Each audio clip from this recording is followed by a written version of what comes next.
ওহ মাশাআল্লাহ, সেই সুন্দর ছিল। এটার নাম হচ্ছে তেহারি। এটা বানানো খুব সহজ, আমি প্রথম দেখেই শিখেছি। তো এটাকে বানাতে গেলে আমাদেরকে আগে প্রথমে এরকম কুচি কুচি করে গোশটা কেটে নিতে হবে। বড় করে রাখলেও কোনো অসুবিধা নেই। এখন এই আলুগুলোকে এরকম ছোট ছোট পিস করে কেটে নিতে হবে। বড় রাখলে চাইলেও কোনো অসুবিধা নেই, কিন্তু ছোট ছোট কেটে নিলেই ভালো, যেহেতু এটা তেহারি হবে। আর তেহারি সম্পূর্ণরূপে আলাদা হবে, তবে যদি সেটাকে ভালোভাবে বানানো যায় বিরিয়ানিও হার মানবে। এখন চালটাকে ধুয়ে সেটাকে কিছুক্ষণের জন্য ভিজিয়ে রাখতে হবে আমাদেরকে। আর এদিকে চাল ভিজাতে দিয়ে আলুটাকে এরকমভাবে সিদ্ধ করে নিতে হবে। আর কালারটাও খুব সুন্দর লাগছে। এখন এই যে ছোলার ডালটাকেও ভিজিয়ে রেখেছি, এটাকেও এখন সিদ্ধ করতে দেব। তো একটা কড়াতে পানি রেখে সেটাতেও কিন্তু ওই ডালটাকে আমরা ভিজিয়ে দিলাম, এই ফোটাতে দিলাম। তো এইভাবে এটা হচ্ছে। এদিকে আমরা একটা হাঁড়িতে তেল দিয়ে তাতে পেঁয়াজ দিয়ে এবং আমি কিছুটা মশলা এখানে দিয়েছি, যেমন বিরিয়ানি মশলা, জিরা আর ধনিয়া আর মিট মশলা। এই 4টে মশলা দিয়েছি। আপনারা চাইলে আরও বেশি কিছু দিতে পারেন, যত দেবেন তত ভালো হবে। এতে একটু টক দিয়ে দিলেও খুব ভালো হয়। তো এখন একটু আদা রসুন দিয়ে এটাকে ভালোভাবে নাড়তে হবে যাতে পুড়ে না যায়। এদিকে পেঁয়াজটা কাঁচা থাকা অবস্থাতেই গোশটাকে দিতে হবে, দিয়ে ভালো করে নাড়তে হবে। আর এটাও মনে রাখতে হবে, এই গোশের ঝোল দিয়েই কিন্তু আমরা ভাতটাকে চড়াবো। তো একটু পানি দিলাম, দিয়ে ভালো করে নাড়তে লাগলাম। তো এদিকে নাড়তে নাড়তে বলতে হবে যে আমাদের চুলার আঁচটা এটা কিন্তু হালকাভাবে রাখতে হবে। বেশি জোরে দিলে কিন্তু আমাদের গোশটা পুড়ে যেতে পারে। তো সেই ক্ষেত্রে আমরা একটু পানি দিয়ে আর একটু নাড়তে লাগলাম। এদিকে রান্না হচ্ছে।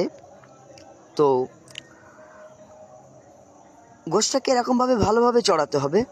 আর গোশের স্বাদে যেমনটাই হোক না কেন, এখন একটু কিছু পানি গরম করে তাতে দুধ মেশাতে হবে। দুধটা ভালো করে ফুটিয়ে নিতে হবে।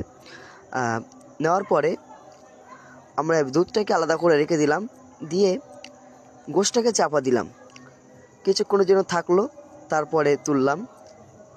মাশাআল্লাহ, এখন থেকেই ভালোই সেন্ট বার হচ্ছে। তো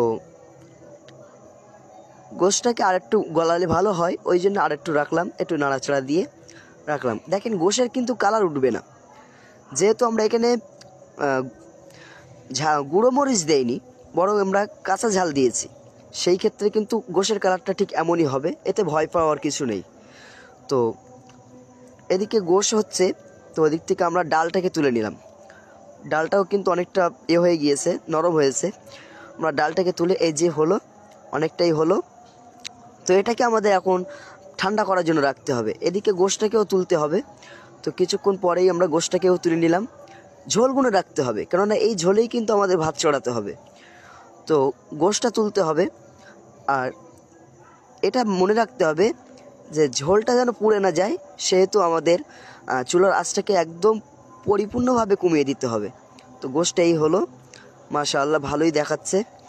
এখন ওই যে ঝোল ছিল তাতেই কিন্তু একটু নাড়াচাড়া দিয়ে আমাদের ওই চালটাকে ঢেলে দিতে হবে, যে চালটাকে ভিজিয়ে রেখেছিলাম। দেওয়ার পরে ভালো করে নাড়তে হবে।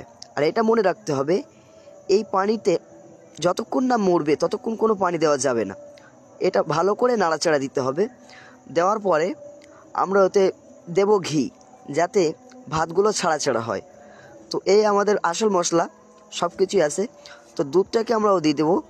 দেওয়ার পরে ভালো করে নাড়তে থাকবো। তারপরে আমরা ওই ডালটাকেও দিয়ে দিচ্ছি।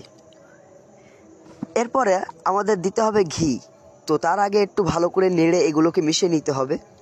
নেওয়ার পরে আমরা এখন চুলার আঁচটাকে হালকা কমিয়ে রাখবো। আর এইদিকে গোলাপ পানি আর কেওড়া পানি দুটোই মিশিয়ে আমরা ওতে দিয়ে দিচ্ছি। একটু সেন্ট বার হবে, যেটা একটু ভালো লাগবে। দেওয়ার পরে এই পানিটাকে মরা পর্যন্ত আমাদেরকে আস্তে আস্তে জাল দিতে হবে, মিডিয়াম সাইজে। আর এই যে ঘিটাও দিয়ে দিচ্ছি। আর এটা মনে রাখতে হবে, যত বেশি এই অবস্থাতে নাড়া হবে পানি না দিয়ে, তত কিন্তু ভাতটা ছাড়া ছাড়া হবে এবং সুন্দর হবে আর টেস্টি হবে। এবার আমরা একটু রং দিলাম। দেওয়ার পরে একটু নাড়তে হবে। একেবারেই যে পুরো আমরা ভাতের সঙ্গে রংটা মিশিয়ে দেবো এমনটা করলে হবে না। কিছুটা নাড়ানোর পরে পানি দিলাম।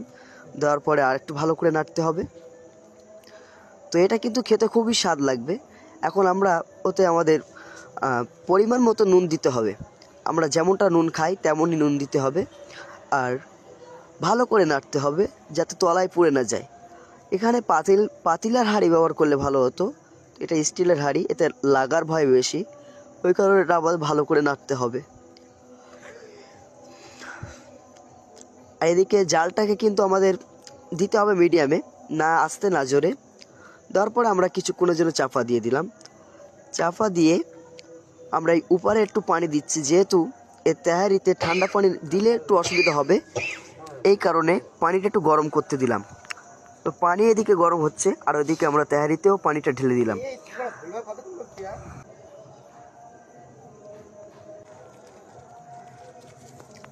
তো একটু নাড়াচাড়া দেওয়ার পরে আমরা ফের একটু ওই আলুটাকে দিয়ে দিচ্ছি, যেটা সিদ্ধ করে রেখেছিলাম। তো আলুটাকে দিলাম, এরপরে গোশটাকেও আমাদেরকে দিয়ে দিতে হবে, দিয়ে ভালো করে নাড়তে হবে যাতে আলুটা আর গোশটা যেন তলায় চলে যায়। এখন নাড়তেই থাকতে হবে, যেহেতু পানি খুবই কম, অল্প আছে, আর এতে পানি দিতে হবে না। এটা চাপা দিয়ে রাখলাম, দেওয়ার পরে কিছুক্ষণ পরে খুলে ফের নাড়তে হবে যাতে তলায় না লেগে যায়। আর সবসময় মনে রাখতে হবে তলায় লেগে গেলে কিন্তু সমস্যা। তো এরকম কিছুটা এরকম আসবে, প্রায় হওয়ার মুখে। তো হয়ে গেল। তো মাশাআল্লাহ, খুবই সুন্দর। সকলেই একবার বাড়িতে ট্রাই করে দেখবেন। আর সবাইকে আমার পক্ষ থেকে অগ্রিম ঈদ মোবারক। আসসালামু আলাইকুম ওয়া রাহমাতুল্লাহ।